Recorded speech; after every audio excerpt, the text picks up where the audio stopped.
ப்ரொக்கோலியில் இன்றைக்கி உங்களுக்கு வடை செஞ்சு காட்டுறேன். ஆல்ரெடி நான் ப்ரொக்கோலியை வந்து நல்லா க்ளீன் பண்ணி தான் வச்சுருக்கேன் ஒரு பாக்ஸில் போட்டு. அதிலேருந்து கொஞ்சமாக எடுத்துக்கலாம். நம்ம இந்த வடையை வந்து நம்ம ஈவினிங்கில் பசங்க வரும்போது அவங்களுக்கு ஸ்நாக்ஸாக கொடுத்தா அவங்க சாப்பிட மாட்டாங்க. கொஞ்சோண்டு டொமேட்டோ சாஸ் வச்சு கொடுத்தீங்கன்னா சாப்பிடுவாங்க. ஹெல்த்தி இது ரொம்ப. வீக்லி 2 டைம் கொடுத்தீங்கன்னா பசங்களுக்கு அவ்வளோவும் நல்லது. இதை சாப்பிட்டா நிறைய பெனிஃபிட்ஸ் இருக்குது. ஒரு கடாய் வச்சு அதில் நம்ம வந்து ஒரு பேன் வச்சு தண்ணி நிறையா ஊற்றி அது நல்லா வந்து ஹீட் ஆகணும். ஹீட் ஆனதுக்கப்புறம் இந்த ப்ரொக்கோலியும் அதில் போட்டு நல்லா வந்து கொதிக்கணும். ப்ரொக்கோலி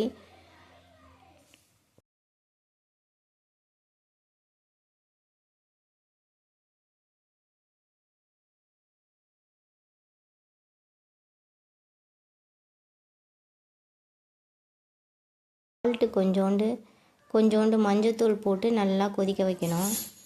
சால்ட்டு கொஞ்சமாக போட்டால் போதும், ஏன்னா அப்புறமா நம்ம சேர்க்கணும்.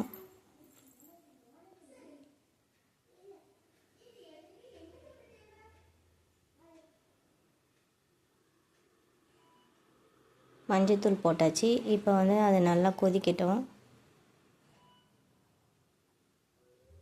ஒரு கிண்டி விட்டுருங்க.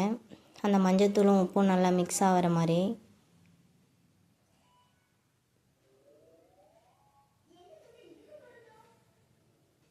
ரொம்ப பெருசாக இருந்தாலும் ஒன்றும் பிரச்சனை இல்லை. நம்ம மிக்சியில் தான் வந்து போட்டு அதை நல்லா பொடியாக பண்ணிக்க போகிறோம்.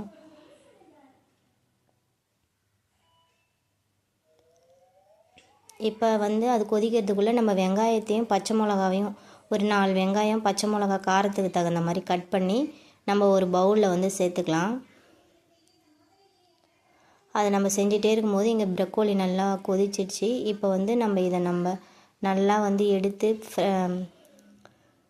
பச்சை தண்ணியில் நல்லா வாஷ் பண்ணிவிட்டு அதுக்கப்புறமேட்டுக்கா நம்ம இதையும் சாப்பரில் போட்டு நல்லா பொடியாக, ரொம்ப பொடியாக இல்லை, நம்மளுக்கு எந்த பசங்களுக்கு நல்லா வாயில் வந்து தென்படாத அளவுக்கு நல்லா இந்த மாதிரி நல்லா சாப்பரில் போட்டு இதையும் நல்லா துருவி அந்த வெங்காயத்துக்கூடயே நம்ம ஆட் பண்ணிக்கணும். சேர்த்துட்டு கொஞ்சோண்டு 2 ஸ்பூன் வந்து கார்ன்ஃப்ளவர் மாவு, 2 ஸ்பூன் வந்து கடலை மாவு, அப்புறம் வந்து காரத்துக்கு உங்களுக்கு தகுந்த மாதிரி நம்ம இது வந்து ஆப்ஷனல் தான். உங்களுக்கு வேணும்னா வந்து நீங்கள் வந்து ரெட் சில்லி பவுட்ரு சேர்த்துக்கலாம், வேணான்னா விட்டுடலாம். நான் சேர்த்துக்கிறேன் காரத்துக்காக. பச்சை மிளகா வந்து 1 சேர்த்தேன், அதனால் வந்து கொஞ்சம் 2 ஸ்பூன் போட்டேன். இதை நம்ம போட்டுட்டு வேறு எதுவும் இதில் தேவையில்லை. உப்பு சேர்த்துங்க, ஏன்னா அங்கே கொஞ்சம் தான் நம்ம சேர்த்துருந்தோம். இதை நல்லா மிக்ஸ் பண்ணி வடை மாதிரி நல்லா தட்டி எடுத்துக்கணும். எண்ணெய் காஞ்சிட்டோன்னா அதில் போட்டு இந்த மாதிரி எடுத்தால் நல்லா கிறிஸ்பியாக நல்லாயிருக்கும். நல்லா இது வந்து இதை பாருங்கள் எப்படி இருக்குன்ட்டுன்னு. ரொம்ப கரிஞ்சிடாமல் மீடியமாக நம்ம பார்த்து எடுக்கணும். அப்படியே கொடுத்தா பசங்க கொஞ்சம் சாப்பிட்றது கொஞ்சம் ரேர் தான். நீங்கள் வந்து அது கூட வந்து டொமேட்டோ சாஸ் வச்சு கொடுத்தீங்கன்னா அது கூட தொட்டு நல்லா சாப்பிடுவாங்க. இப்போ வந்து பார்த்திங்கன்னா நல்லா வடை வெந்துட்டுருக்கு. நம்ம எப்பயுமே நார்மலாக செய்கிற மாதிரி வடை தான் இது. நம்ம கடலப்பருப்பு சேர்ப்போம். இப்போ கடலப்பருப்பு சேர்க்காமல் ப்ரொக்கோலியை சேர்த்துக்கிறோம். நம்ம ஏன் நம்ம அதை நல்லா கொதிக்க வச்சு மஞ்சத்தூள்லாம் போடுறோன்னா அதில் ஏன்னா பூச்சி வேறு எதனா இருக்கும்ல, அதனால் அதை நம்ம கொதிக்க வச்சு மஞ்சத்தூள் போட்டு க்ளீன் பண்ணி எடுத்துகிட்டு அதுக்கப்புறம் தான் செய்கிறோம். சூப்பு இதிலே செய்யலாம், அது வேறு மெத்தடில் செய்யணுன்னா. இப்போ நல்லா வடை போட்டு எடுத்தாச்சு.